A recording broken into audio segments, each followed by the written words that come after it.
hold on. Afternoon, everyone. We're just setting up there, as Jim said. I don't know if you caught that there. We're live on TikTok. We're live on Instagram. We're live on all our social media platforms. Your YouTube channel. So good afternoon to all. Jim, I thought we'll do a wee recap where we finished off last week because there was a lot going on in your journey so far. And at this point, thinking still is, yeah. But from a professional side of things, you were talking about obviously you were tied in a lot of contracts with the franchise, obviously with the offices, your right move obligations, you had the cars and things. And at that point, you weren't really earning money with the business. So it was, you were kind of running all these things and paying for all these outgoings without making a great income at the time. So that was a lot of pressure. And then I think we covered in your personal life how that was filtering through. You were burning the candle at both ends. You were using alcohol at some points to obviously navigate your way through that and help you kind of deal with things, probably obviously in the wrong way. And you've just purchased a property, which was a kind of, you were residing there because things were becoming difficult in your personal life due to obviously all the stresses that you had. So we'll pick up today. Everybody else for my failures, basically. It's everybody else's fault except mine. How I've got into this position is everybody else's fault except mine. It's like the reality isn't. Let me just talk about this morning. Actually, on Monday, I have turned into Rich Dad, by the way. This is weird. I mean Rich Dad as in Keith Cunningham. I don't mean Kiyosaki, because Rich Dad is not Kiyosaki. He wrote the book, but it's real about Keith Cunningham was Rich Dad. Now, I've turned into Keith Cunningham. And Keith Cunningham, when I went to his workshop back in Paris in 2010 or thereabouts, I remember speaking to Keith and he was saying, I actually, he blew me away. He said, like, I actually put thinking time in my diary. Would you believe that? And I'm like, really? You put thinking time? And I thought, holy shit, I put thinking time in my diary and it's today in the morning. Because I'm sitting going over. I mean, Ian is a great sounding board. Ian's one of my friends and I go for a walk with him. But we talked about all this morning about tax planning and also about future planning and all about pension planning and wealth creation and all the rest of it. Ian's a great sounding board for that. And we talk about this in immense detail. But literally that is now my thinking time. And in the afternoon after this wealth creation show, it's now my planning time. So literally on Monday is thinking time and planning time in my diary for that very reason. So I've literally turned into Keith Cunningham in terms of how I'm doing things. And Penny just dropped this morning for that reason. And I thought, wow, that is something else. Other thing as well is I've seen, this is the blind side that you've got to watch for. Now, the blind side is where you believe the version of events that are about to play out is your belief in how these events will play out. The reality is, it's the blind side you've got to watch out for. Now, I don't know about you, Richard, but I constantly see right now is Kiyosaki popping up and every other pundit under the sun popping up, predicting doom and gloom for the economy and for the outlook of even the housing market and wealth creation and overall. But what I see as pattern behavior is like, these are the same videos that I saw 3 years ago over the last 3 years getting regurgitated and repurposed again to tell me the same story as what I knew 3 years ago or what they said 3 years ago as well. I remember Simon Zushi, who's a great, fantastic investor and also trainer as well. I remember Simon Zushi after the property boom actually apologizing to his professional clients because he said he got it wrong in predicting the doom and gloom when the property boom had happened. And I'm convinced that this is still the case because I keep asking myself every single time, what is it I don't see that everybody else is predicting? And that is the mark of somebody understands where things are going and understands how to create true wealth. They don't just see their own blinker view of the world and how they think this picture is going to pan out. They actually look at what is the blind side that I can't see. What is the things that I'm talking about right now? It's happening in this world economy. I believe it's going to play out. I believe a different version of events, by the way, than everybody else is predicting. What is it I can't actually see that they're actually trying to tell me is actually going to be happening in the next year or 2 years? That's the thing that you've got to worry about the most. And that's why thinking time is so valuable. to look at that side. Now, we also talked about things like the downside. Remember, we talked about this in previous wealth creation shows about mitigating for the downside. Now, we know the rent in terms of property. We know that universal credit, or the housing benefit, local housing allowance, has been frozen for the 3rd year in a row. However, I played for that downside years ago, and I never had any expectation that that would go up in my calculations. So therefore, what has happened doesn't really affect me that much, whereas everybody else is running about like henny penny, like the world's caving in, because they never expected that to happen. Because they had different expectations, They never mitigated for that to happen. They never actually played that downside in the fact that if that did happen, where would they be? And even if that was even worse than where it is just now, where would they be financially right now as well? Could they weather that storm? This is what Warren Buffett talks about, is when the tide goes out, you better not be caught swimming naked. Yeah. And this is what the downside is all about. And this is why I'm trying to identify it. So I don't know if anybody else understands where we are with this. I just don't see the downside. I still can't see it. And I still keep asking my questions, what am I not seeing that everybody else sees? Or is it just the fact that everybody's regurgitating all the shite that everybody else is pouring out? Oh, Robert Kiyosaki said it, so it must be right. I'm going to tell everybody else this as well. Warren Buffett said it, because it might be. But Warren Buffett, some of the clips that are actually getting played by Warren Buffett as well is from 3 or 4 years ago, if not more, on channels which are not official Warren Buffett channels. Mm-hmm. So is it the fact that there's a bigger picture or a hidden agenda here, that there's a group of people in the investment world that want us to see the world in their way so they can actually take advantage of it? Yeah, that's a good point. That's the question I'm trying to ask myself and trying to answer as well.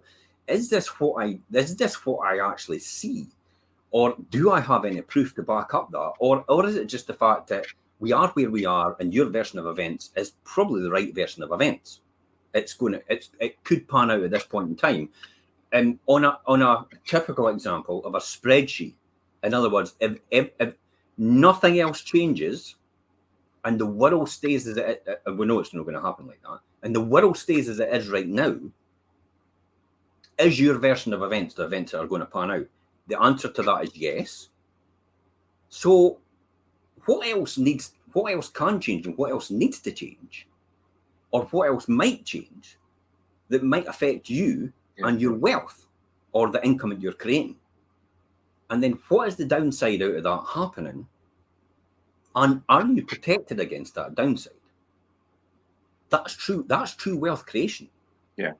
And that demonstrates the importance of, like you say, thinking time and then planning time at the back of that once you've thought it through. I think if anybody's unsure, like you say, Jim, we've done previous wealth creation shows which show how to do risk analysis, and obviously planning and how important that is.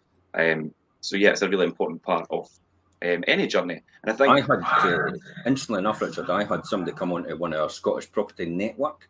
Yeah, Scottish Property Network. I'm an admin for that network, as well as other people are admins. But I now get people coming on there and saying, or Scottish Landlords Network, which Sam Dyer's got, or you've got the Spin Network, which Laura Houston's got. We've got all these private property networks. Now, we keep getting asked, I'm thinking about going on a wealth creation course, or I'm thinking about going on so-and-so's course. They're prominent names in the property investment world, or so to speak.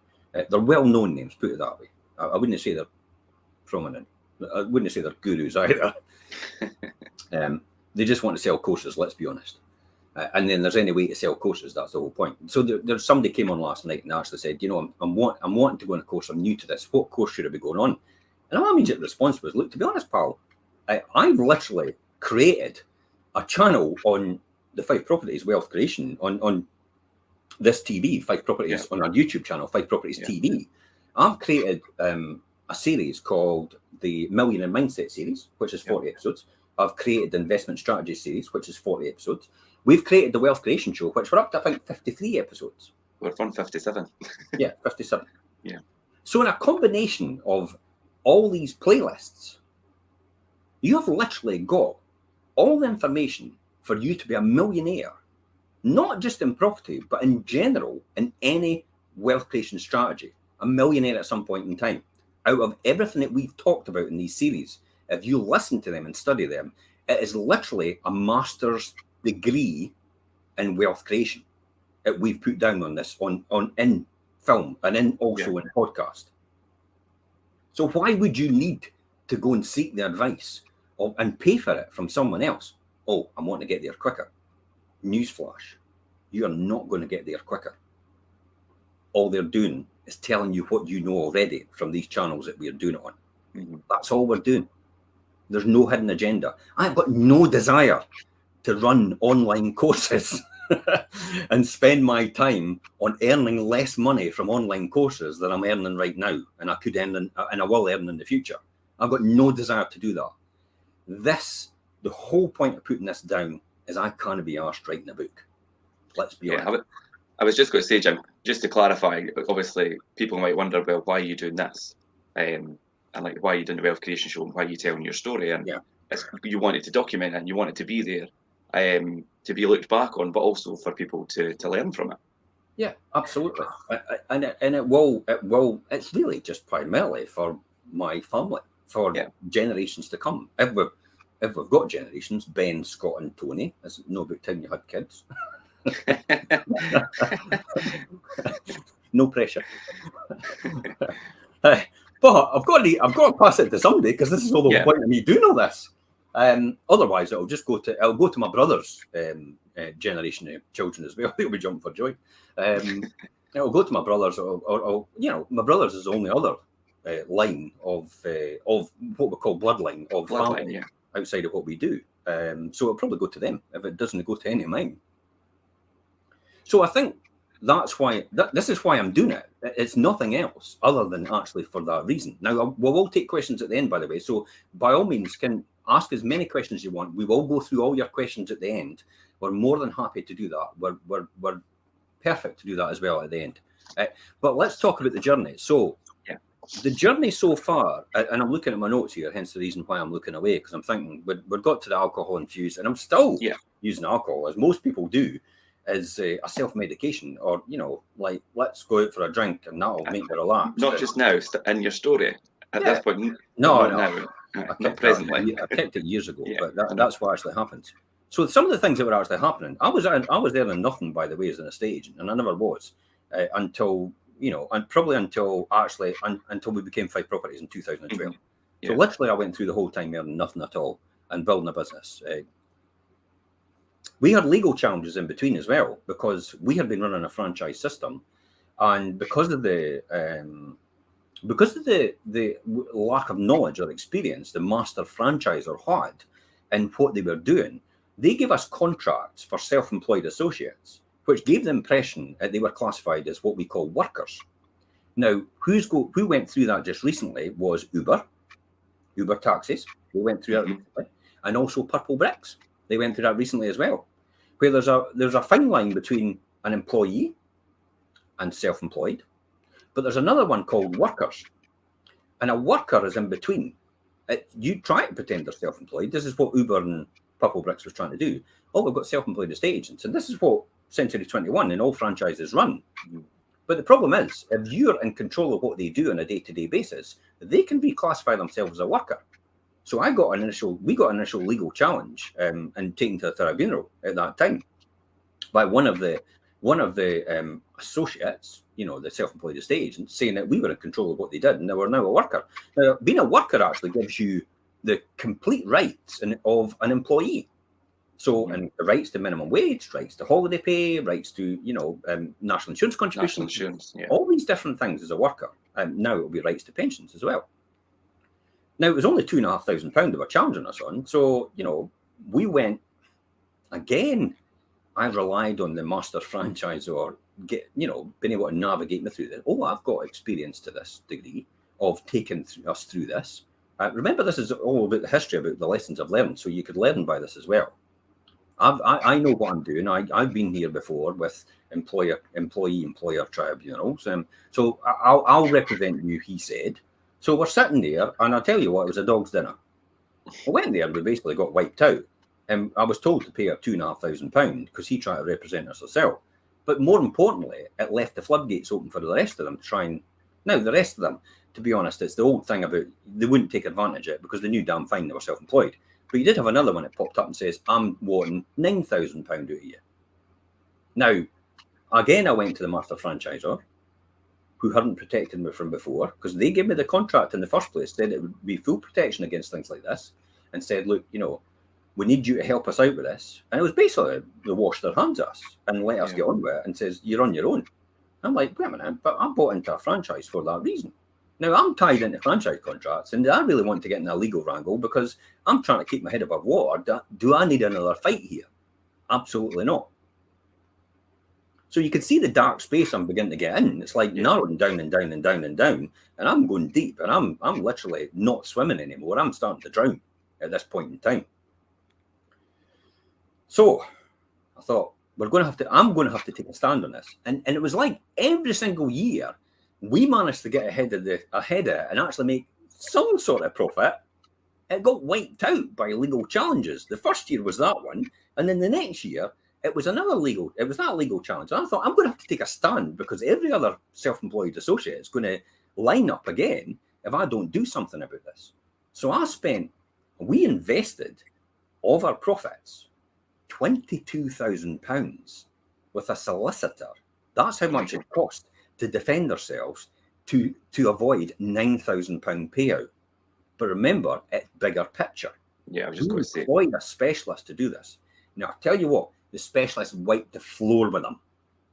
Came up with case study. This is the importance of lessons I've learned. Get the right people to represent you regardless. Because I lost 22,000. You're not allowed to recoup it, by the way, on tribunals, unless you can demonstrate it's malice. So somebody could take you to tribunal, no bother. You have to outlay all these legal costs, and you've got no repercussions to take that person later on for the costs. Nothing's awarded to you, by the way. It's your cost, whether you like it or not. So 22,000 in to defend myself against 9,000. We won. And you know at the end how we won? Because it was clearly demonstrated. They said, basically the tribunal said, if it was solely based on the contract that Century 21 had given you, this person would be classified as a worker. You'd be due the money and everybody else that worked with you. But because of the working practices, which we did with the associates, the self-employed estate agents, we allowed them to come and go as they pleased. We allowed them to replace somebody in the office for them. I mean, you took part in that as well, didn't you, Richard, in the early days? You were able to sit in for Angela, for example, and actually sit in the office on her behalf as a self-employed associate. She employed you to do that. And we had no standing in that. It was not our decision whether to act, to accept or deny that. It's her as a self-employed associate that made that decision. But because of these working practices, the tribunal clearly said that you've demonstrated clearly beyond a shadow of a doubt, because of case law previously, that they are self-employed. Mm-hmm. And that's how we won it, for that very reason. So that contract that we were given by Century 21 never even protected us. What did they do? And you were assured that it would have in the beginning. Yeah, diddly squat. They never bothered. They never recompensed me. They never contributed towards the legal costs I had to fight myself. And what they did was they then took that judgment and rolled it out to the rest of the office owners and used it and said, oh, this is what Jim's done. Oh, this is really good. And all the other office owners went, oh, that's fantastic. That's brilliant that Century 21's done that for us. Century 21 did nothing. The UK might add, not the US. US isn't involved in this. Century 21 UK, the master franchisor, did absolutely nothing. But they took all the credit to the other office owners and said, this is what we've proved at a tribunal, that they're actually self-employed by your working practices, and used that. Because I was getting contacted by the office owner saying, how did it work for you? And what did you do? And I'm like, wait a minute, I'm training all the other office owners again, and I'm having to pay a fee every single month to run these franchises, and actually a percentage of my income. Yeah. So I'm building their business and telling them and avoiding all the legal challenges for them and having to cough up for it, as well as everything else. Can you see how that £1 million is about to be lost? Yeah, yeah. So that was extremely difficult for me, especially if we're not paying our selling and we can't pay our sellers, and there's another lot wiped out. The next one came. The next one came is the credit crunch. Yeah. So the first couple of years, 2006, 2007, we're in 2008 now. We're in the credit crunch. Now, just before that, I'm still buying property, by the way. Mm-hmm. So in that period of time, here's some lessons here. New builds. Yeah. Personally, for God's sake, don't touch new builds. Perfect example. Mill Street, which was Teal Mill at the time, next to the Raith River football ground in Kirkcaldy, was a new development. And I thought everybody was jumping on the bandwagon before the credit crunch happened. They were all buying new builds and thinking, we're all making money. It's like, we've locked in this amount, we've locked in that amount. And they're all, and I think, am I missing a trick here? And I started to deviate from my formula. See how that can, now this is the thing. If you've got a formula that takes you in a straight line, okay, like this, and it takes you right in a straight line to where you're going, why on earth are you doing that? But this is what started to happen with me. I started to take my eye off the ball, and I started to oh, what's over here? What's over there? Now this and listening to chatter from other people, which then, and honestly, when you start to do due diligence of other people with the mouth that was coming out of their mouth and what they were saying, it's like they had diddly squat to rub them together. They were just saying that, but I was actually beginning to believe that because I don't remember. I'm still not got anybody more successful than me at this point in time in property investment. Where I am with, I'm still like the Midas touch in terms of what I was doing, but I thought this was something I could do as well. So I started to, here's a classic. This is what's happening right now. We see it a lot. We see a lot of investors coming along saying, I've got loads of money. I want to buy a property. What about this one? What about that one? What about this one? And we keep telling people, Richard, don't we? For God's sake, hold off. Don't buy it just because you've got money. Yeah. Make sure the numbers are right, because there's plenty more out there. There's plenty more out there. Just bide your time. This is not a race. It's a marathon. It's not a sprint. And success is a journey. It is not a destination. So I fell for this, and I bought 4 properties off plan at Teal Mill. This is going to surprise you, actually. I paid 70 to 74,000 for them in 2006. Do you know what they're worth today? 75,000. 75 to 77,000. and there's a lesson in itself, isn't it? Now, let's be honest, though.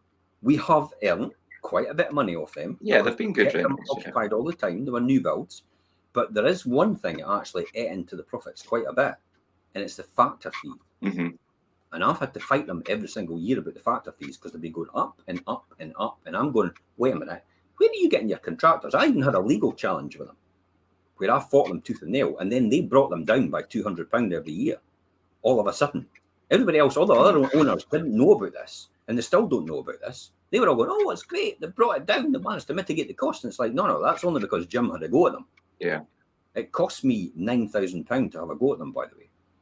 But I wasn't letting anybody dictate to me exactly what they're charging me. That's just no one as far as I'm concerned. Now, this is where they get caught up in the minutia, the detail. I got obsessed with it. I got caught up in this. I got caught up in the legal challenge, how it's going up. Now, in the bigger picture of things, this is only 2 or 3 years ago, by the way. In the bigger picture of things, right, and the amount of time I've been involved in that, and the heartache and the stress of me getting caught up in this minutia detail, and the fact that it's 40 owners, and I've got 4 of them, so I've got 10% of it. Yeah. Other 36 couldn't care less, obviously, because we tried to band them together, didn't we, to do something about it, and it all fell on deaf ears. And now I've come to the opinion, it's like, why do I care? Why would I bother? Why would I bother? Why would I bother trying to save an extra £200 a year on 4 properties? 800 quid a year, knowing what I'm making now. Yeah. It's a different ballpark completely. But it's easy to get caught up in that because you go back. You go back to your old way of thinking, don't you? And then again, that's another important lesson where you need to stop and really think things through and use thinking time. Like, is this really a good use of my time? Should I be pursuing this? And then plan what really you should be doing. And that's obviously what you've done. I let the emotional side get involved in this. Yeah. I let the chimp take over. Yeah. I let the chimp take over without the logical side, the human side actually talking to me. Everybody, if you know the chimp paradox, you'll know what I'm talking about. If you've not read the book Chimp Paradox, read it, because it is actually really important to you in your future. It lets you understand how your mind works, but I let the chimp take over, which is far more powerful than the human on the other side of your brain, the logical side. Mm-hmm. So I let the chimp take over, and that's where you have to control it. But we still make a decent income out of them. I have actually sold them. The great thing is, I was able to sell them to my limited company recently, and I was able to make them part of a six property deal, which I had, and I was able to mitigate what was effectively losses against a gain for another property I transferred. So it was basically a neutral capital gain. Yeah. And I was able to move 5 properties out of our name, personal, with no capital gain because of that, into the limited company. And actually, we bought another one from the open market, which you know about. Yeah. And we were able to have no ADS as a result because it's 6 or more properties. So you don't pay ADS, or you pay the average amount. I'm not really sure which one it is. So it's significantly lower than what it is. So there's another lesson there as well. I have a sneaking suspicion that the government really wants bigger landlords to control, just like the social housing providers. This is thinking time. This is thinking time I talked about this morning to Ian. And I said to him, I have a sneaking suspicion that the Scottish government and even the UK government is actually adamant that they want the bigger landlords to take over because they just want to deal with a few people rather than actually deal with all the individuals. Deal with the masses, yeah. That's exactly how the housing associations work. The housing associations have actually been told by the government they want them to merge with each other, the smaller ones into the bigger ones, so it makes it more cost effective to run them properly and adhere to the amounting bureaucracy it's actually put on them. So this is why I think they want private landlords, the scenario with the corporate landlords being in charge instead of private landlords, because they can deal with just a few individuals rather than hold on. People that are on a professional level, and I hate to say it, because obviously there's some private landlords that, they've not got 2 brain cells, but they're good at making money. But they don't understand the dynamics of how you work politically with each government, and how to see the future and how to see the bigger picture. And it becomes difficult for the government to manage these people because they're erratic in their behaviour, and as well as some of the people in legislative places. We know that anyway. And another one as well. So I bought these, and I've learnt a lesson from that. I did actually buy another one, which was a 3-bedroom in Kirkcaldy, Duddingston. Remember that one? All right, yeah. Mm-hmm. Yeah, this was bought because I actually thought, hey, this is a really good investment. I bought for 135,000. And this was a really good investment because this is my inroad into actually starting to buy houses. Now, remember, this is still at the peak almost, but still the numbers made sense for me in 2007. So 130,000, 3-bedroom, chalet style, Betts Homes up in the Duddingston Drive area. Now, that still made a decent amount of income, even though it took until probably about 2019 when we sold it. And we only sold it in 2019. I think we only sold it for about 145. So in that time, we've only made about 15 grand on it, but we still made a really good income out of it. And this is my point, because it was a really good area. It was a really good property. I mean, it had an open plan living room. I had a dining room at the back. I had the galley-style kitchen, and then it had the 3 bedrooms upstairs, and it had the garage to the side with the driveway.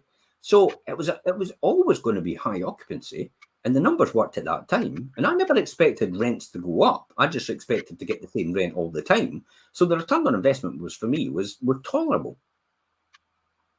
So that made sense for me to buy that one at that point in time. Yeah. As well as another couple I bought in the time. Now, this is all properties that actually were beginning to come to us. Okay. Now, this is key here. This is because they were coming to us. They were really coming to us to sell. But what I was doing is, I was just, if they didn't sell or they maybe fell through, I was then saying, okay, it's fallen through. I'll pay the price that it fell through at. Then I'll just step in and take it because my numbers make sense at that point. I was just going to say it's important to note that you were only doing that when the numbers were right. And if the numbers worked on it, I think right, okay. Now, this is actually quite interesting because I was, this shows how everybody else thinks, how devious everybody else is. Because I was saying to people, that I was doing this in Century 21, they go, oh, you're manipulating things. And I'm like, no, I'm not manipulating anything. It's actually, I'm really above board. I'm actually pointing out to them, I know you had that offer already from someone else in the open market. Their circumstances have changed, so you've lost it. I'll just pay the same price as they're paying. Are you okay with that? Now, I was telling them it was me, and that's fine under the Estate Agency Act. And they were going, yeah, that's fine with me, as long as you're paying the same price and it's a cash deal. Yeah, absolutely. So then I would just step in and buy it. So, you know, the 3 bedrooms, we bought a 3-bedroom, 2 3-bedroom terrace, didn't we?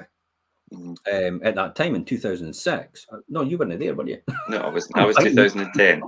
You were 2010. But you were hanging about, because remember, before that, you were working with Angela and Mandy, because you were helping them out as part of your what? Is it day release or something like that? Or? I was doing placement through college. Yeah, you're doing placement through college. So that's that's another lesson, isn't it?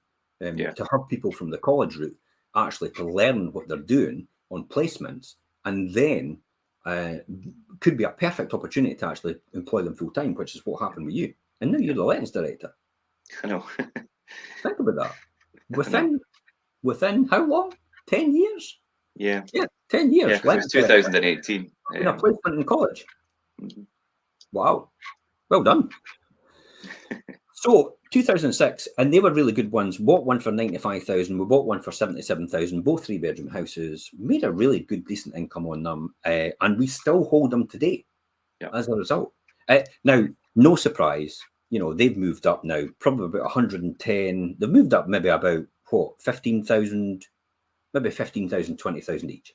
Okay. Again, I'm not particularly bored about the capital appreciation. It's more importantly about the money it generates every single month, the cash flow.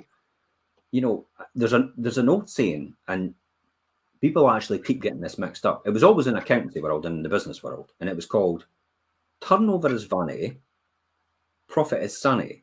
And that was always the case. But there's an extra one to that. It's called cash flow is king. Mm-hmm. And I always work on it like that. You know, turnover is vanity, profit is sanity, but cash flow is actually the king here. If you could be very profitable. This is because I'm an accountant by trade and industry. You could be very profitable, but actually go out of business because you have no cash and you've got nobody to finance you. And you're like, wait a minute, if you're making profit, how would you have no cash? Because all your money is out with debtors. You've given them credit terms, and all your suppliers are wanting you paid now. And if your debtors have pushed you out, in other words, you're carrying maybe about £1 million in debtors. Now, remember, I was working with manufacturing companies. If you're carrying and giving credit terms to £1 million in debtors, and you've got £1.5 million in creditors due, you could be out of business because they're still waiting on their money, and you've not got enough cash flow coming in, even though you could be profitable in your balance sheet because you've got all your money tied up in stock, because stock is not reflected in the profit and loss. Stock is actually put into the balance sheet as an asset, and it's not therefore written off until it's used on the cost of sales when you make a sale against it. So you could be very profitable in the bottom line, but you could have no cash.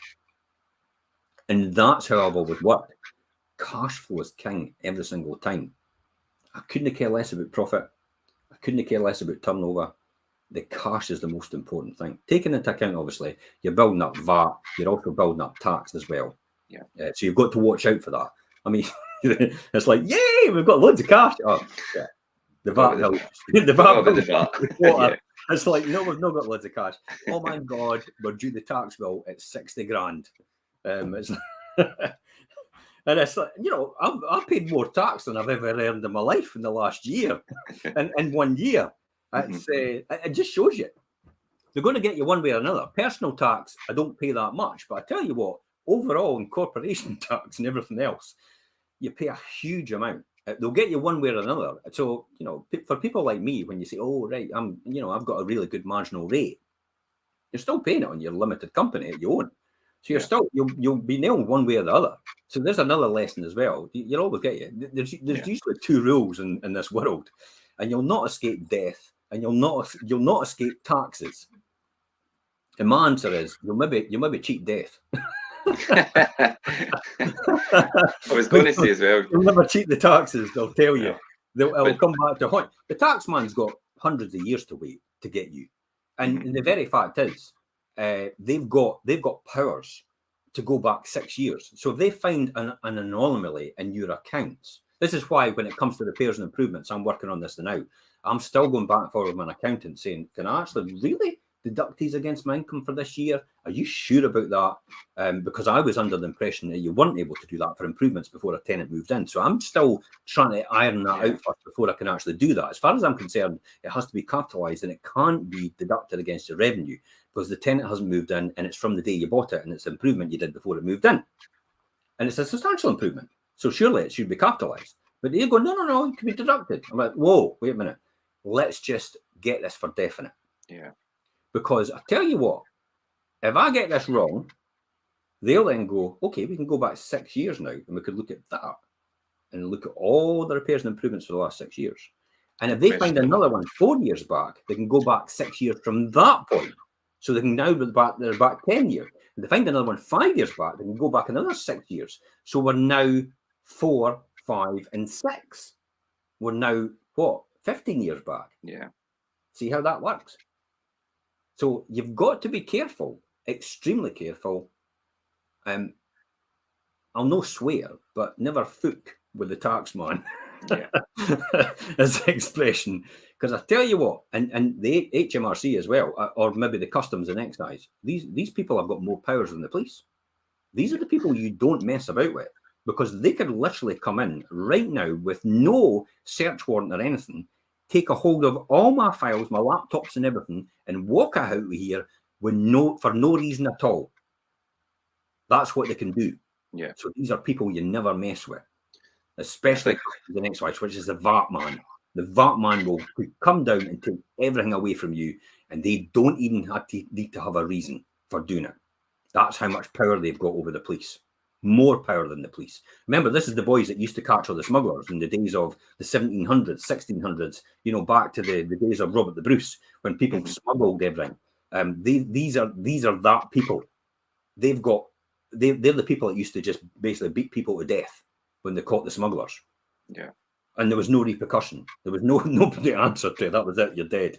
It's like, who killed you? It was the customs and excise. Oh, well, you can't do anything about that. Nothing we could do about that. No, that's why you don't mess about with them. These are important lessons here. That is an important lesson. There isn't any way of avoiding it. And when it comes to tax and things, Jim, you mentioned there, and some people might ask, because you said there, personally you pay quite a minimal tax, but your limited companies pay more.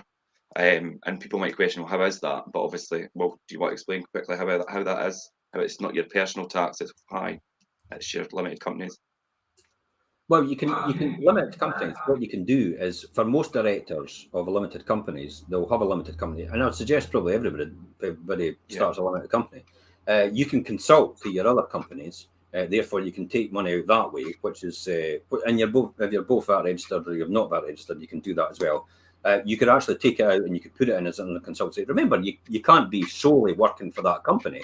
Remember, I've worked for a number of companies as a result. I only began to see this bigger picture because I know 3 Eyes, the investment company, used to invest in VZS Technical Ceramics, which is part of Beaufort PLC, who I used to work for many, many years ago as a financial controller, more or less financial director at that time.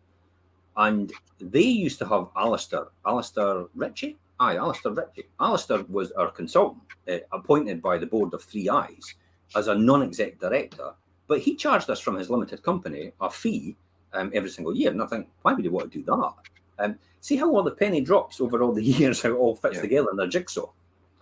So he used to do that, and I think, why would he do that? Why would you just go in the books as a paid director? Because at that time he'll pay PAYE, and then he'll have to pay national insurance. So he can get away with doing consultancy on numerous companies, and a lot of consultants do that. And then what they do is, possibly instead of taking income out via the PAYE route, which is a employee of the company, because they're shareholders, they can actually take money out as a dividend. Now, dividends are taxed at 8.75%. There is no national insurance on dividends. There's an equilibrium coming, by the way. The government is actually coming up, and they're deliberately moving it up. So they've stopped the dividend income. I think it was 6% before. They moved up to 8.75. I think they'll move up to 10% tax again. But dividends that you take out of your company are still taxed at the corporation tax rate. they're not a deduction like what salaries will be. Yeah. Salaries are deductible because you're obviously paying tax that way, so they're deductible, and then you get charged your corporation tax rate on it. But dividends aren't. So dividends are taxed to you personally, but they're also taxed through your limited company at 20%. So in actual fact, I'm paying a marginal rate of 28.75%. But it's still, for a lot of directors, it's a lot far less, because then you're getting more money in your hand, but you're still paying the full amount of tax anyway. Yeah. I'll probably get castigated from some of the wealthier people saying, you shouldn't be telling people this. honestly, genuinely, there's a lot of people out there that will say, you shouldn't be telling people how this works. I couldn't care less. You know, I kind of see an inequity in the system. And it's probably something that I like to point out. But the government will do nothing about it, because the people in power are all running that way anyway. Doing the same thing, yeah. Of course they do.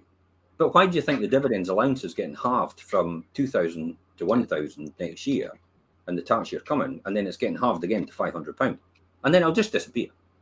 Yeah. Because the only people that are getting squeezed in the middle is the middle people. It's the people that pay PAYE. It's the people that are small businesses. These are the people that they go for, because there's more money to be made just out of a small increase than the people that are a lot wealthier than a bigger increase. That's the difficulty. That's how the government raises money. That's another story, I suppose. And that's that's a different story completely. But let's get back to the journey. Yes. So the credit crunch hits, and it bites. Basically, everything stops overnight, and sales dry up completely. And all these properties are actually devalued overnight, and nothing's selling. Mm-hmm. There's still no income coming in to cover overheads. So what do you do now? We'll have to pivot. I saw an opportunity at that time, actually. There was a big customer, an asset management company. And I tell you what, I used to go to the dinners that everybody would have. And all I used to hear about was everybody castigating this asset management company all the time, talking ill of them. Now, this is a customer of theirs at that point in time. And I'm thinking, you're slagging off your customer. That's no right. You know, how it was a pittance they made off of these asset management companies. Asset management companies are basically repossession companies. Yeah. So I saw an opportunity to work on this. Now, I had been working on them already for about 3 years to try and get business off of them, because I know we needed business at that time to keep going. And it just so happens, after 3 years of knocking on doors, of emailing the directors, of trying my best, I went to one of the landlord shows at Sal. So It was at Our Dynamic Earth, and I think you might have been there at that time. Possibly. I think I was with you at that one. Yeah, I remember. And I bumped into that guy, and it just so happens he was on the stand from that asset management company, and he said, "I know the person you need to speak to." He says, "I'll put you in touch with him." And he put me in touch with the right person, and they went, "We'll give you a go, see how you get on." I think the first time it didn't go too well, because we just didn't understand their systems. It was quite they've got a certain way of doing things. Yeah, but I tell you what, I learn. I'm a fast learner. It's like it's like an apprentice. You're sitting there and you've done your pitch, and then the person goes to you, "That's not exactly what we'd want to see." Mm-hmm. And you get a lot of the apprentices walking away and going and just leaving it at that. Whereas one jumps up and goes, "Well, I'm sure we could work on that. I'm sure we can adapt that to exactly how your system works." And that's essentially what I did. And lo and behold, that year, it kept us above water. Now, somebody's got to do these sales, let's be honest, because they're happening whether you like it or not. And it was a blessing in disguise for us. Because I tell you what, that year, it made a significant part of our income. And I would probably say it was about 70% of the income that we brought in was through that route in that year in the credit crunch.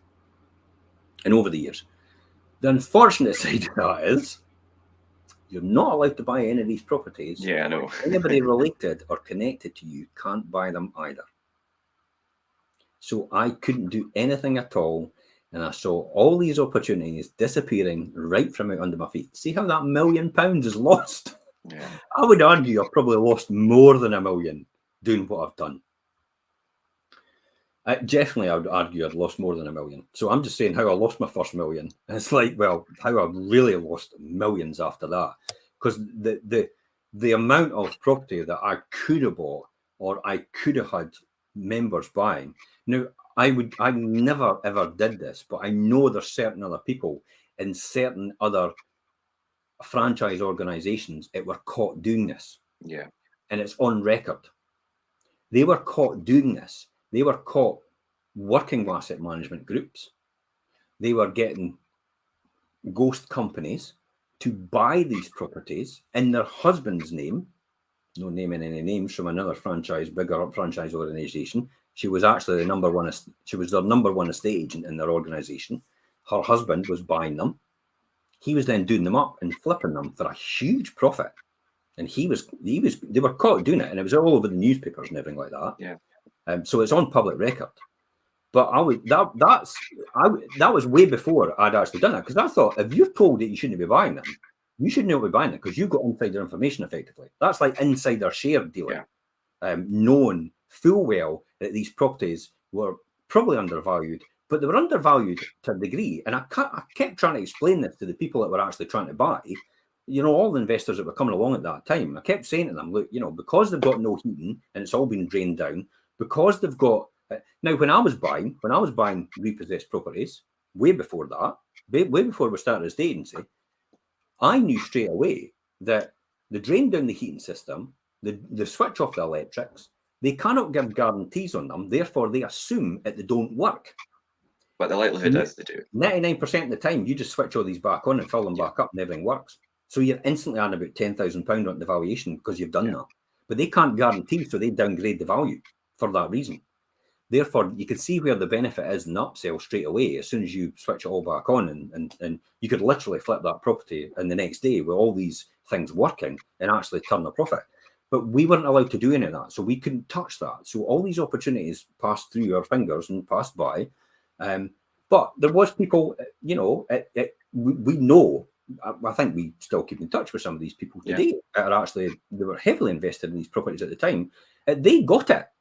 When we were explaining to them that there's a golden opportunity here, and you've got a golden opportunity to see a property investment and actually benefit for the future. Now, it could have gone the other way, to be honest. Benefit for the future, then it's there for you. And they worked their numbers. They were not connected to us. I might express that. They were not connected to us. We were not related to us. We didn't know them at the time or anything like that. They just saw the opportunity. They ran with it, and they're extremely successful landlords today. Yeah. And investors today as well, for that reason, because they saw that opportunity. But I couldn't touch it. So all that opportunity went by, but other people got that opportunity as well. So that's what kept us afloat. Again, we're still not taking any income out of this business. Literally, the business was worth nothing. But everybody on the face of it saw the branded cars. They saw the success that we were doing. They saw the property sales, they saw the boards, they saw the offices, and they were all immediately going up to me and going, "You're going to be very proud at how successful this is for you." And I'm like, if only you knew. I just did. I spoke to Linda the other day, Linda Martin, when we spoke, when she came to see me. We had a wee chat on Friday, but I actually spoke to her and said, I was completely embarrassed. And imposter syndrome, isn't it? It's the very fact that, you know, everybody's praising me, saying that it's very successful, and look how successful you are. And I'm thinking, if only you knew. Now, you could actually say that the other way. You could say, if only you knew. And they go, wow, it's even better than I think. You know how you say it? Yeah. So I just had to keep my mouth shut and thought, because if you tell everybody it's a disaster, it's like you're not making any money. Immediately, your brand drops and your success drops, and everybody leaves. It's like rats leaving the sinking ship. But equally at that time as well, as you could see, 70% of my income's going out because everything that's getting listed, all the self-employed estate agents are making 70% of that. So all the top line, this is top line income. What 70% off? You think Just Eat is a nightmare for restaurants at 20 and 30% of their top line income? I had people knocking off 70% of my top line income. And then Century 21 was taking 8%, and I was left with 22%. Literally left with nothing to run that business on. And I was supplying the offices, paying for all the rent, all the telephones. I was paying for all the rates. Utilities and things, yeah. I was paying for all these things. I was paying for sale boards. I was paying for the websites, thousands of pounds. I was paying for all the advertising and marketing, thousands of pounds, out of 22% of that income. You could see how you got to keep dipping into your pocket. Yeah. And literally, that's what started to take. That's what started to take its toll, and started to eat into us. And then the worst thing ever could happen. Gordon was actually driving to an appointment, and I was at this point. I was actually getting to the point of I need to become an estate agent. Credit crunch is here. It's easy for associates to walk away because they had no commitment. They've got no contract really. They can end it in 1 month. So they all started to disappear. We're up at 20. We're bringing a decent income. At least that was covering costs because they were paying £300 per desk, where they were in. At least that was covering costs. But they started to disappear. It was easy for them to walk away. They weren't committed to everything. I was. And I still had things like I had bought at this time. I bought 22 North Street. And I bought it. And I tracked that down because it was Global Video before. And I bought it for 210,000. I spent 36,000 doing it up. So it was £246,000 I had in as well, in the game, skin in the game, buying the office. And then and everybody kept telling me, well, once you have an office in Glenorthas, we'll be really successful. So I bought the office in Glenorthas, then everybody left. Because the credit crunch came, and I was stuck with an office that's empty. And I'm like, oh my God, how are we going to staff this? So then we're having to pay for staff now, which we didn't have before. I'm having to employ somebody. And then that's when I thought, I had to say to Gordon, I'll have to become an estate agent. I can't sit in the sidelines anymore. I have to get involved in this. I have to earn money because there's money coming in all the time. There's referrals coming into me because everybody knows me from being a landlord. And then what they're doing is you're getting 70% of my income because I'm just passing it on to you free gratis. And a lot of people weren't making any effort. They were just getting money off me for nothing. Basically handed to them, yeah. Yeah, they were just going to sign property up. It's like, oh, well, I'll just go and sign it up and I'm getting 70% of that. You're doing all the work selling it anyway, and all I'm doing is viewings. They were getting 70% of income for doing viewings. If sometimes not even doing viewings at all, because the owners were doing it. So you could see how that could become difficult. I tell you what, there was 1 or 2 shining stars in this organisation. Jack, Angela, Mandy. Yeah.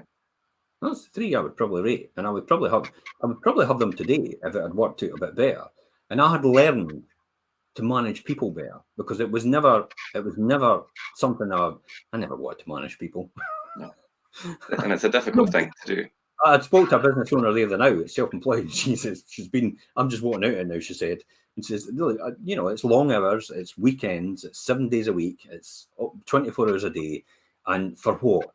To earn less than what you can in a paid position, which actually does Monday to Friday 9 to 5.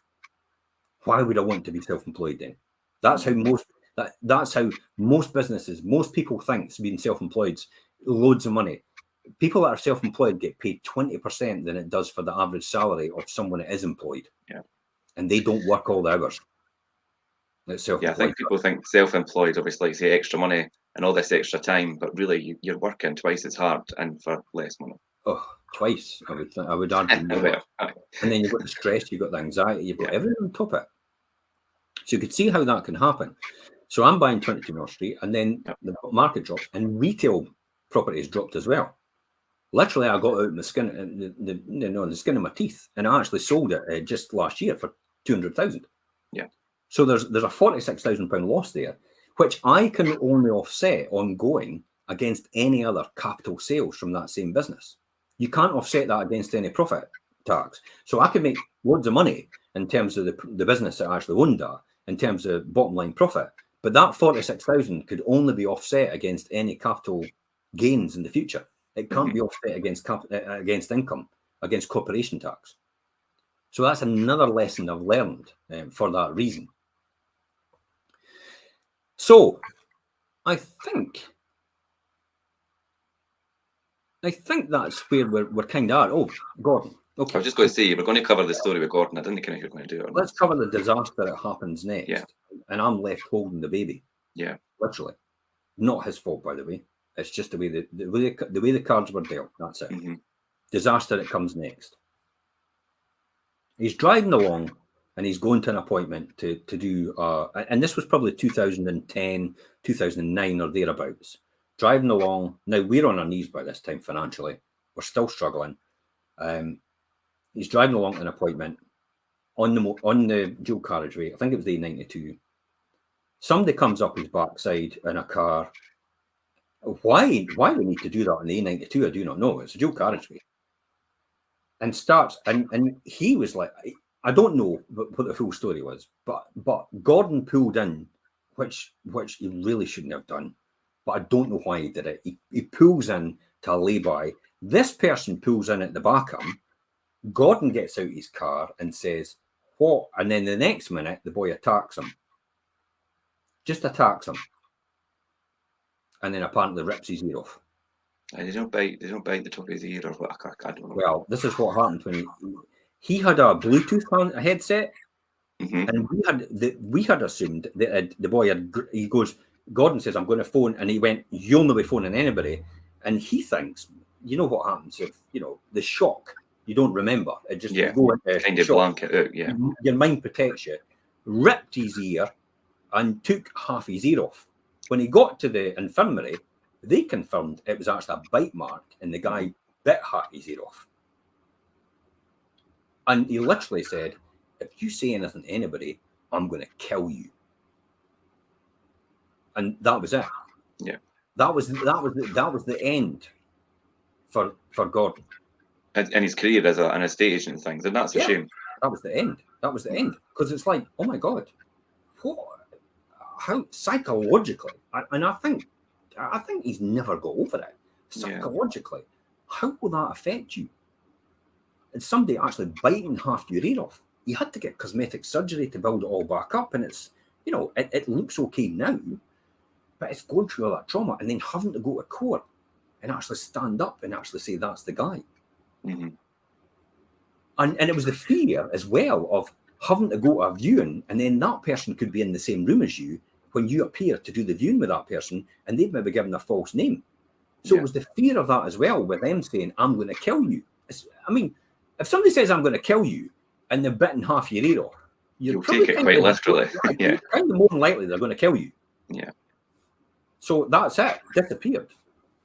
Paranoia, everything. It's like completely understandable. And literally, it was, I've got to walk away, and I'm left holding the baby, all on my own now. And to the stage that I actually ended up just look. I know what I wanted to do next. I won't know how I wanted this to grow. There was a small shareholding still, because I basically had to buy back some of his shares to keep us going, because we had to inject more money into the company all the time. And therefore, there's a small amount left. And I said, "Look, to be honest," and I think he had approached me at the time as well, and says, "Look, I'll just buy you out, done and dusted. I'll carry it from here. I've got no choice but to keep this going, because I've still got the contracts for the cars in my name, guarantor. I've still got the franchise contract in my name, guarantor. I've still got all the everything else, all the leases. Yeah. We're still leasing premises. I've got a leased premises now in Cooper. I've got a leased premises in Leven in my name. I've got the ownership of the Glenrothes office, which I still have to keep going as well. I set it up wrong in the first place, which was all done wrong, which financially had huge implications about extra costs I had to do. Stupidly, in hindsight, I should have done it differently. But I know what I've done now, and I have actually restructured the company in the right way. Yeah. But at the time, I had the company in the wrong structure. And that's what caused a huge problem financially. And again, I had to keep going. Plus the fact we're needing to live. Yeah. We moved to a bigger house at this point in time. I've got to feed a family. We've got more children. Incidentally, somebody actually came on, and they're on the news now saying, because of this cost of financial living crisis, we can't have a family. We'll have to put it off plan for our family. Newsflash, welcome to the world. Yeah. Because literally that's what I had to do. Because Toby was born in 1993, and then we had to wait because we didn't have enough money to actually have Ben and Scott. Literally, that's what we had to do as well. That's just the way the world works. Live with it. Play the cards you've been dealt with. That's probably the most important lesson I've learned out of that. Mm-hmm. Which is a valuable lesson, definitely. It probably is the most important lesson you would learn, definitely. It's you just have to play the hand you're dealt with. You could either complain about it or you can do something about it. One of the phrases, we're coming to the hour, so that's probably, well, mind you, we're live streaming on every channel anyway, so it makes no difference now. Because you used to cut off with the hour with Instagram, because you can only upload Instagram for an hour. But we are now on Instagram anyway. So we're live on Instagram, and that will be saved on Instagram. So what I'd learned out of that, where was that? You were talking about not being able to have family because of the cost of living. The person that approached you about the cost of having extra children and building a family. Well, it's the extra children. Remember, we're having to keep all these costs going of a bigger house and all the rest of it, and the children coming along, and we're still earning no money. Thank God I had the property business, because I still had income coming from the property, even though the property at that time was all devalued. Yeah, because of you still had the cash flow. Nobody would touch us. Like nobody. We were basically pariah. We were the pariah by all the banks, even though I still had a huge amount of equity in these properties. Even though the 20% had gone down, I still had built up a huge amount of equity. They would not touch us with a barge pole because we were property. It was literally the computer says no. Even though I couldn't even move things like, I couldn't move a fixed rate loan, which is 7.5%, yet base rates were down at 0.5%, and they wouldn't let me. And then I found out read the small print when you get loans, by the way, by the banks. I'd found out to exit, it would cost me £25,000 because it was a fixed rate loan, and therefore we bought the money in the market. So in order to exit, and I was never told that in the beginning, if you want to exit or you want to get a different loan, you would have to pay us £25,000 to buy out of this loan. What? You're having a laugh. So I looked at the ticket 7.5% at that time. And then as well, again, as I said, they wouldn't touch even our own mortgage on our house, the mortgage we've got right now, this very same mortgage, they wouldn't move it. They wouldn't move it onto a better deal at all because they weren't entertaining, because none of the banks would entertain anybody with such a high investment in property because they weren't touching property. Literally, computer says no. That was literally it. Yeah. Honestly, that's how we were treated by the banks. You could have, now I'll be honest, you could have a grievance against the banks for the rest of your life, but I hold no grudge. That's the way it works, and I should have known this, and I should have understood where I am, and I've learned a lot of lessons by that. But remember, I am still with the same bank today, doing corporate lending, and they're really good to deal with. You just have to understand. It's like the gingerbread man. You remember the story about the fox? And get on my back and I'll swim across the river, says the gingerbread. And the gingerbread woman, but you eat me. And the fox goes, no, I won't. He says, get on my back and I'll take you across the river. The gingerbread, but you're going to eat me. And the fox goes, no, I won't. So he goes, okay, I'll get on your back. And the gingerbread man's getting taken across in the water to the other side of the river. And the fox goes, flicks him in the air, takes a bite out of him, lands on his back. And he's going, what are you doing? What are you doing? You're eating me. You said you wouldn't eat me. Flicks him again when he's 2/3 of the way over, takes another bite out of him, and there's just basically half the body left in the head of the gingerbread man. He goes, what are you doing? What are you doing? You're eating me. You said you wouldn't eat me. And that's when the fox said, before he flicked him up for the final time and said, hey, I'm a fox. That's just what I do. Yeah. And that's exactly how the banks work. I'm a bank. That's just what I do. Don't listen to me. Just mitigate for the losses. Mitigate for the downside when you get involved with the banks. And understand how they work.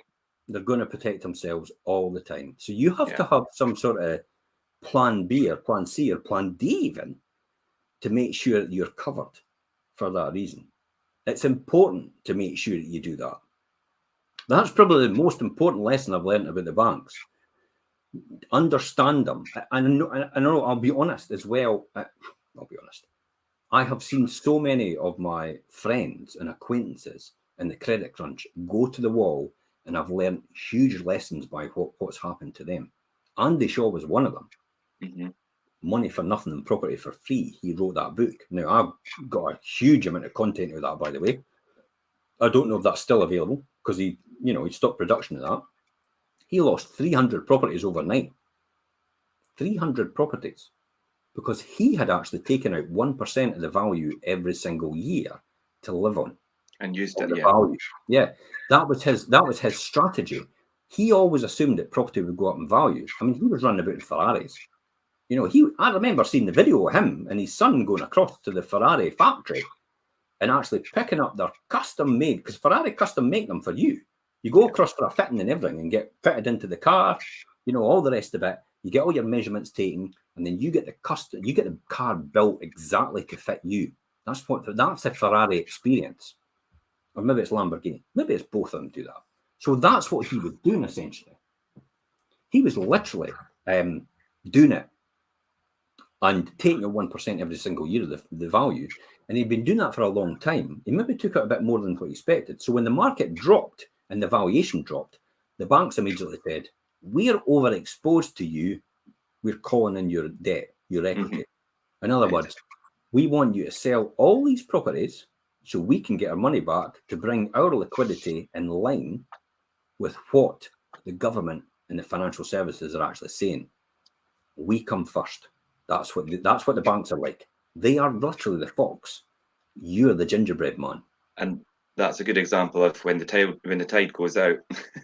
Yeah, you better not be caught swimming naked. Yeah. I had another one, and I'll tell you what, I sat with her, tears in her eyes. Elaine. And Elaine had literally, I feel emotional about it already. Just even thinking about it and going back to thinking about what that experience was like. Elaine was absolutely fantastic. Elaine had built up a really good portfolio, and she was a property flipper as well. She brought a really good portfolio she had built with the Clydesdale at that time, and it was to pass on to her children as a wee nest egg. Now, at that time, it was about £200,000, £300,000 worth of property, you know, in equity. Yeah. But literally, she was the next person on the pile because she had overexposed herself to the property market in terms of refurbishments. And she was caught swimming naked when the tide went out. And literally, the property that she'd actually bought, and I know that because I'd looked at the numbers with her as well, she'd actually bought, she had been overexposed to it. And the property values dropped like a stone. And there she was left out, hung out to dry. And the answer from the Clydesdale Bank when they called all her loans in and took all her property was, you're the next person on the pile. And that's it. And they're a bank, and that's how they work. So that's it. They're a fox. Yeah. Up there, you're next. Yeah. So you can see the lessons you've learned over the years, and seeing that. Remember, this is all real time. This is happening. This is a combination of the pressure from Century 21, the no money coming in all these years, the embarrassment you live with, and the anxiety. Nobody want to tell anybody else. Nobody will discuss it with anybody else. I don't think I even discussed it with Elaine. I didn't really want to put any pressure on her. Yeah. So literally, this is all, let's stuff all this down. Just keep pushing it down. I've got to say, you know, that's kind of my dad's scenario as well. It's like, you know, things, you don't share that with anybody else. You just get on with it and suck it up. Repress your feelings and bury it deep down for it to come out later on. So you can see, you can easily see where that's heading. You can easily see it. Well, for most people, you can see where that's heading now. In hindsight, I think that's where. And you got any questions about so far about where we are up to what stage? No, I think it's brought us to a good point. I think you were just obviously. I think you were building to end at the story with Gordon exiting, and then how that then had a further effect on you in terms of the professional and your personal situation. So I'll be interested to listen to the next episode on where things go for there, because I think things, like you say, I was going to say things are bubbling just under the surface with you because you've been pushing that all down. So that's probably a good place to finish today, and we'll pick up next Monday. Now let's answer questions. We'll do questions. So yeah, stuff like that. Give me a second. So next week we're going to talk about where we're going to go from here. This is what I talked about the other week about one of the darkest times when one of my friends who was instrumental when we first started up, and we worked like, you know, we were like two peas in a pod. He had the money, he had the building side, I had the property investment side, and he looked after all the refurbishments, improvements, and everything. And I left everything to him, and he was actually fantastic, Mark. So I'm going to talk about that next week and what happened to Mark, and literally almost what happened to me after that, and where I was. But I'm also going to talk about back-to-back in 2009. 2009, back-to-back. I managed to buy 6 properties for £40,000. Mm-hmm. What? But I tell you what, I got the right information from the right person. Yeah. And I'll tell you who that person is, because most people will know that person. And it's when they first started out. I went to one of their workshops for a weekend in Glasgow. The 2 guys, and I tell you what they told me that weekend, literally secured a 700% return on investment for me. And I still have every single one of these properties today. 700% return on investment immediately. Way better than what a pension could ever give you. Yeah. And we still make money on that today on these properties because I still have them. I don't see any need to chop down the tree that bears the fruit. Let's cover some comments and suggestions. Just going to say, Jim, some people might not be familiar with what back-to-back is, but we'll cover it next week. It's not something you could do. Yeah, you can't do it. They were about to bring it back in again too. I know. Just before the pandemic. And it's like, oh yeah, beauty, it's coming back in. It's like, oh no, pandemic. No luck. We've got Gary says I'm available for any inheritance, Jim. Hi Gary. I'm not gonna adopt you anytime soon. and he does actually say, is Gordon okay these days? Gordon's I see Gordon okay. Yeah, Gordon's fine. He's in the right place now. He's very happy in what he does. He's a fantastic guy. He still raises a lot of things for charity. I know he does stuff for where his wife. Gordon used to work on Mystique as an IT consultant on Mystique. Now Mystique, for anybody that knows, is in one of these famous islands where Mick Jagger and that has houses. Mm-hmm. And I believe Gordon used to be the IT consultant for Mick Jagger and people like that. And he used to say to me, he says, I tell you what, most of the time as an IT consultant, he says, usually 95% of the time, it was always just switch your computer off and switch it back on. And it'll work. And lo and behold, it worked. He says, I built a whole career in IT, just telling people to switch their laptop on or switch their computer off and switch it back on. And it works. That is one of the greatest things. I tell you what, he was a master, and I'll be honest, he probably is still a master in a estate agency today. There's nothing. Wild horses, I don't think, will ever bring him back to estate agency now. I think he's extremely happy where he is. I've often said to him, please, would you like to come back? Somebody said, user, whatever it is, I have a property and can't put up my rent. It's a disgrace. Yeah, absolutely agree with you. You can put up your rent, Richard, from when? 1st of April, you could do the 3% increase, or if you would like to do further than that, you could do the 6%, but you do have to apply to the rent service and obviously prove that maybe your interest rates are higher. You've got additional costs, like maybe you were talking about, obviously factoring fees for buildings and things, or insurance costs have went up for you. You need to be able to prove that to do a 6%. Yeah, but it's easily proved because most people have got a mortgage. Their mortgage rates have gone up. I'm thinking, though, by the time you've actually tried to work that out and tried to apply to the rent service, we'll be inundated, by the way. Yeah.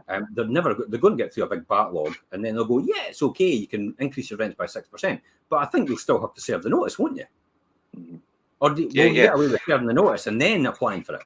If you're on the PRT, you still need to serve the notice, and it's a 3 months notice to the tenant, and you need the tenants to be in agreement with you that they're happy with the rent increase as well. And they can apply to the tribunal to have it assessed, couldn't they? Yes. Yeah, still.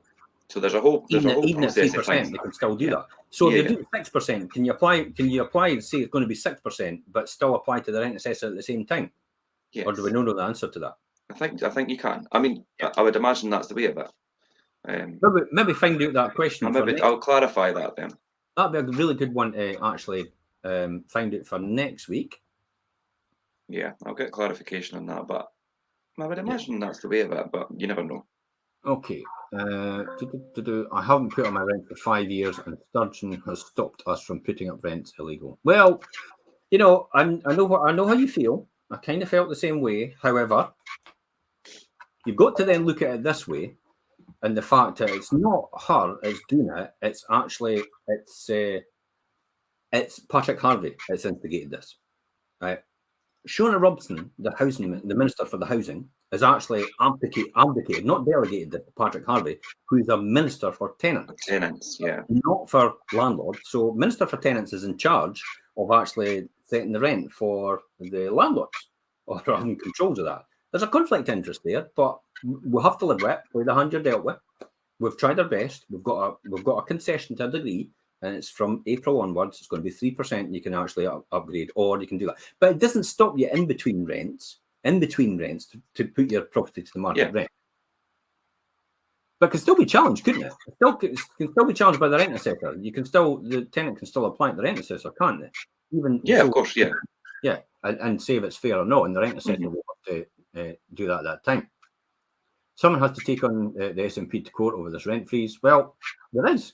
Someone is taking the rent assessor, the SNP or the government, the Scottish Government, about the rent freeze, and it's SAL.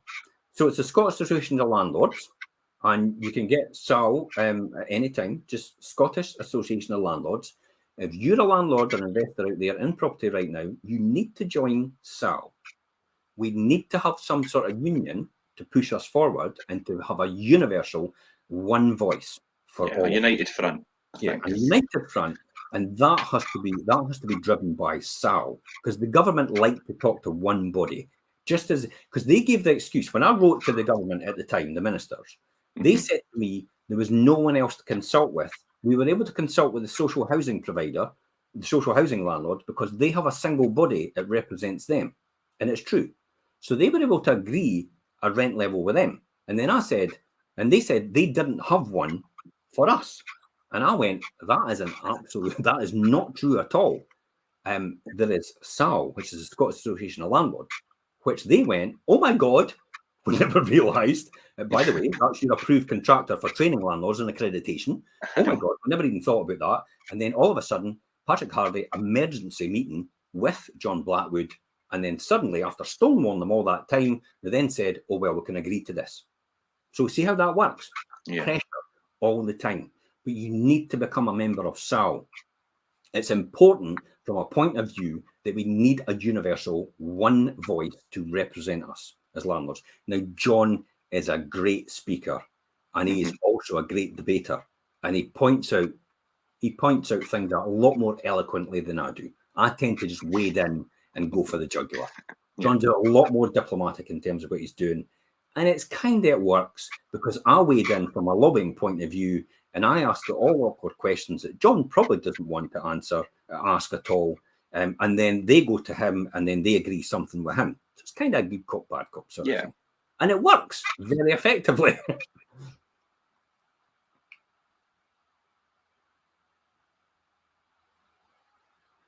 Yeah. So let's look after my tenants 5 years. Are these Instagram or TikTok questions we're answering, Jim? This is on TikTok. It's just basically, I could understand, the same thing about all the rest of it. Do you think now is a good time to buy in a current given situation? This is actually a really interesting question. Thank you so much for asking that, Inverness Digger Hire on TikTok. Do you think now is a good time to buy given the current situation?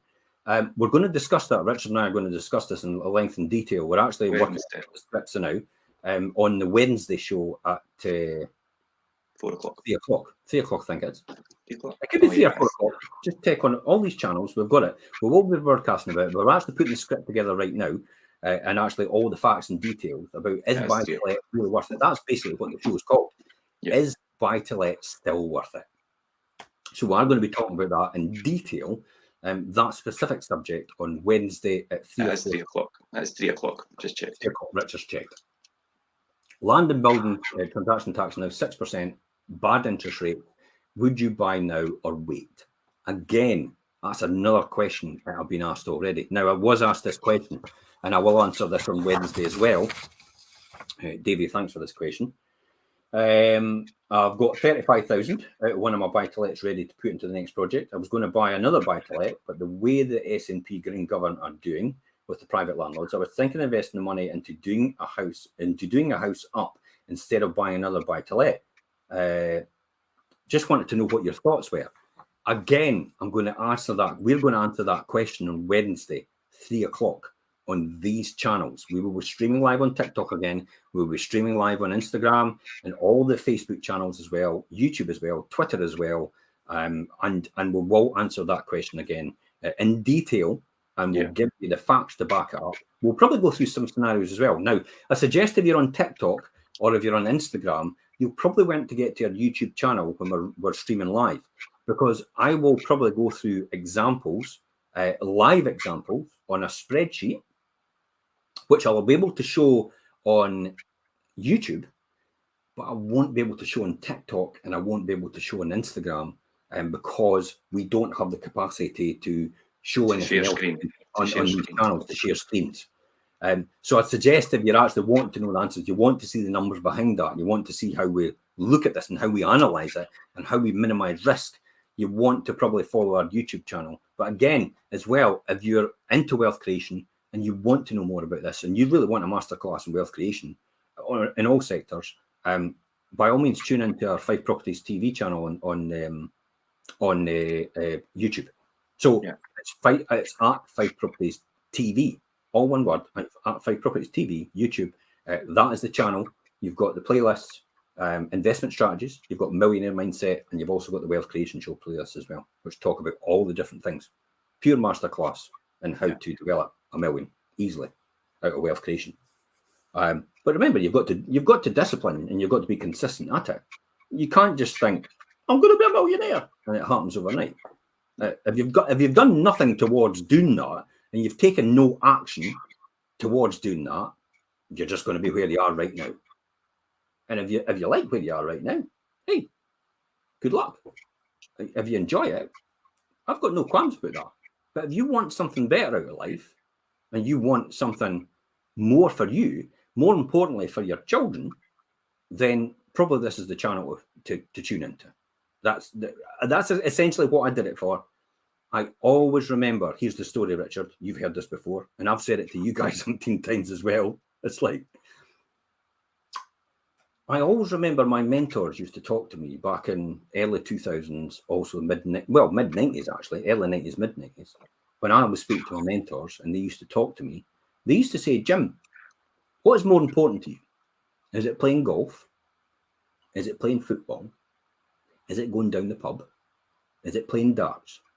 Because I tell you what, when your son or your daughter comes to you, when you're a lot older and they're a lot older, and they're ready to go to university or college, or they're ready to start their new job, and maybe they need a bit of help getting a car, or possibly need education, or probably they need rent as well to pay, and they can't afford to go to university all on their own, and you have to help out. If you don't have that money at that point in time, you could always take them to your room and say, well, I can't really afford that because I really never put the effort in the early days to allow this to happen. But come and look at my trophies that I won for darts. Come and look at my trophies that I won for darts and for amateur football and for the golf. It's like, that's not going to pay the bills, is it, Jim? And literally, that is the story I remember. And it emblazoned into my mind out of the people that I associated with and the books that I read and the mentors that I learned from and the functions that I attended in the early to mid-90s. That's the stories I always remember. You know, I'd be embarrassed, you know, to, oh, sorry, can't help you out. It's like, but what happened to all these? Oh, well, I'm kind of pissed up against the wall. I had a great time, but you're not going to uni. You're not going to uni, and I'm not going to help you with a car because I ain't got any money because I pissed it all up against the wall. I had a great holiday, and I had you because when you think about it, look at it this way, and I'm only preaching to myself here. I kind of think I had children. It's my responsibility to look after them and see the right for the rest of their life. And this thing about, you know, people say they're an adult in their own right now, they should find their way in the world. That's probably because you're broke and you can't afford to look after them or help them out. And that's the excuse you tell yourself. Because if you had the money to do it, you would probably help them. It's just that, you don't want to face facts. And that's what I'd be like. I wouldn't want to face facts at the fact that I did piss it up all against the wall. And I never want to get to that stage, and I never want to feel like that. Hence the reason why I did that. And I made the joke last week. It's like, it's funny how my two sons and my daughter and my wife have all got new cars except me. You've not.